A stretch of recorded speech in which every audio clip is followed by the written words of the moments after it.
Alors dans les effets, on va aussi trouver différentes possibilités pour faire des accélérés, des ralentis, les fameux time warp, très à la mode.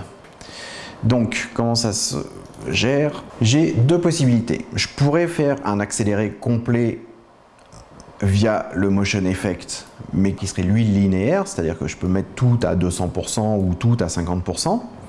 Mais il y a une autre possibilité qui est d'aller chercher dans mon effect palette time warp et d'aller chercher à nouveau time warp ici, de le poser dessus. Donc là, une fois mon time warp posé sur mon segment, je vais pouvoir ouvrir cette boîte de dialogue.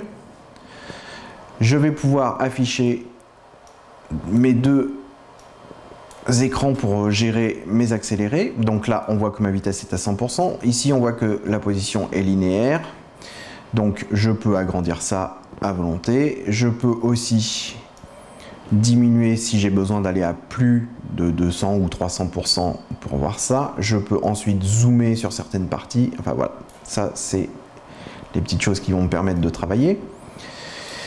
Alors ici, comment ça se passe? C'est très simple. On a une ligne, c'est extrêmement simple à gérer. Je vais créer un point ici, le monter à 600% ici. Et dès que ma voiture est passée, voilà, je recrée un point suivant, et là, je reviens à une vitesse normale. Donc là, j'accélère au fur et à mesure, et hop, ma voiture arrive. Je peux sans aucun problème faire l'inverse, c'est-à-dire que je pars à 450% par exemple. Lorsque ma voiture arrive ici, je crée un point, un second point ici. Je vais cette fois-ci l'amener à 50% de façon à bien voir la voiture passer. Et dès qu'elle est ici, hop, un point supplémentaire, et là, hop, elle ressort à 100%. Donc concrètement, ça nous donne un time warp. Voilà, ici je suis à 400%. Dès que ma voiture arrive, hop, voilà, elle va le ralentir pour ensuite sortir à vitesse réelle. Alors, bien sûr, ici, ça paraît pas extraordinairement bien fluide parce qu'en fait, je l'ai, on va dire, maquetté.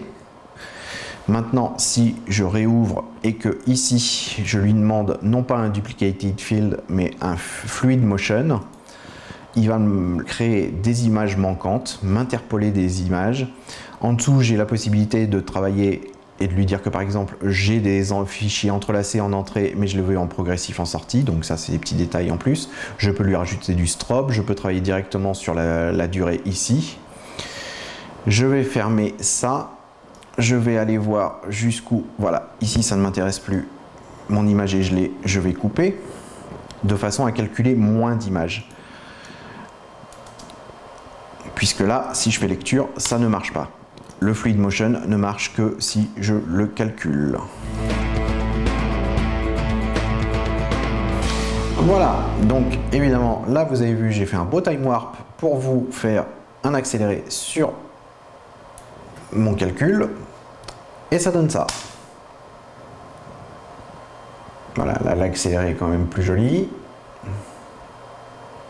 Et le ralenti aussi.